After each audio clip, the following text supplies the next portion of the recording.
அனைவருக்கும் வணக்கம். கிராமத்து சுவாமிகள் பதிவில் இன்னைக்கு நம்ம சீவலப்பேரி சுடலைமாட சுவாமி வரலாறு தான் பார்க்க போகிறோம். மலையாள நாட்டிலிருந்து பாண்டிய நாட்டுக்கு மாயாண்டி சுடலைமாடன் வந்தார். அவர் பாண்டிய நாட்டில் முதலாவதாக வந்தமர்ந்த இடம் சீவலப்பேரி. திருநெல்வேலியிலிருந்து சுமார் 15 கிலோமீட்டர் தூரத்தில் இருக்கிறது சீவலப்பேரி கிராமம். பாண்டிய மன்னர்களின் வம்சத்தில் வந்த ஸ்ரீவல்லப பாண்டியன் மக்களின் குடிநீருக்காக ஏரியை அமைத்தான்.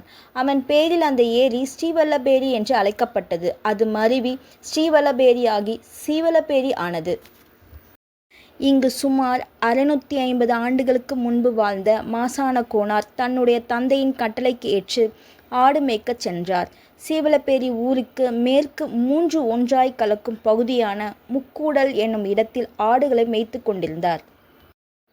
12 வயதேயான பாலகன் மாசானம் 100க்கும் மேற்பட்ட ஆடுகள் கூட்டத்தை சின்னஞ்சிறு பாலகன் மாசானம் அடிக்காமலும் அதட்டாமலும் உரிமையுடன் அழைப்பது, அவற்றை கொஞ்சுவது என ஆடுகளோடு பழகுவதைக் கண்ட ஒரு சாமியார் அவனிடம் சென்று, குழந்தாய், எனக்கு நல்ல பசியாக இருக்கிறது, உண்பதற்கு உன்னிடம் ஏதாவது இருந்தால் கொடு என்றார்.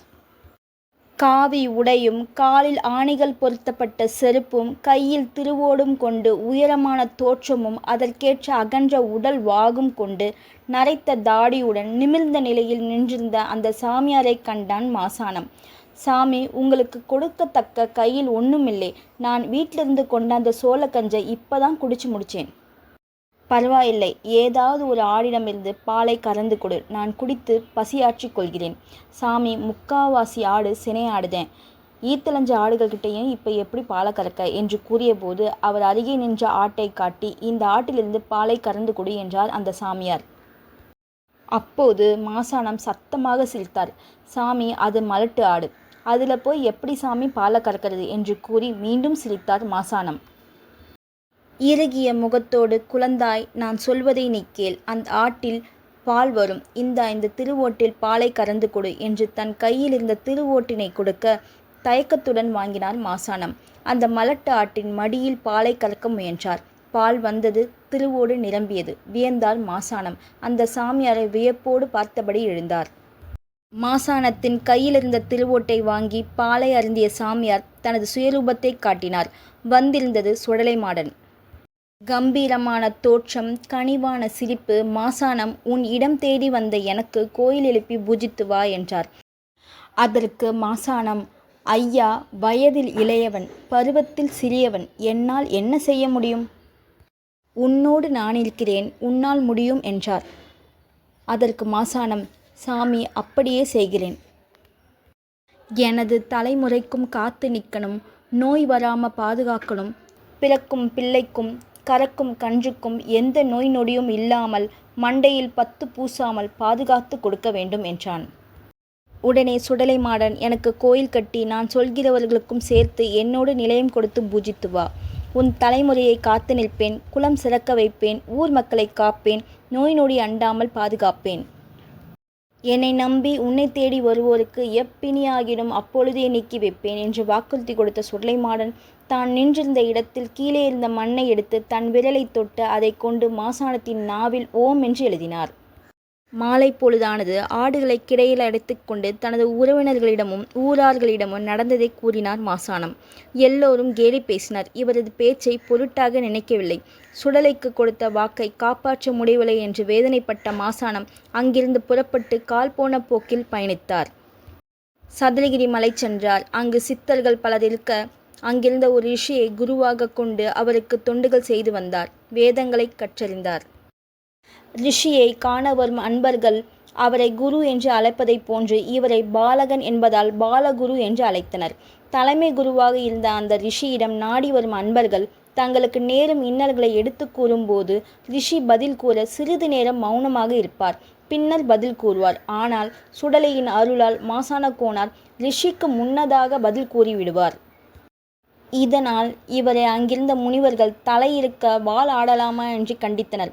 தலைமை குரு பதில் கூறும் முன்னே இவர் பதில் கூறியதால் வாள் என்று நகைப்புக்காக கூறியதால் இவர் பெயரே வாலகுருவாக மாறியதாகவும் கூறப்படுகிறது.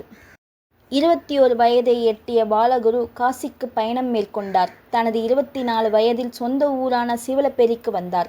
சுடலை மாடனை நோக்கி வேண்டினார். அன்றிரவு அவர் கனவில் தோன்றிய சுடலை ஈசன், நாளை காலை சூரிய உதயத்திற்குப் பின் மூவாற்றங்கரையில் நான் லிங்கமாக தோன்றியிருப்பேன் என்றார்.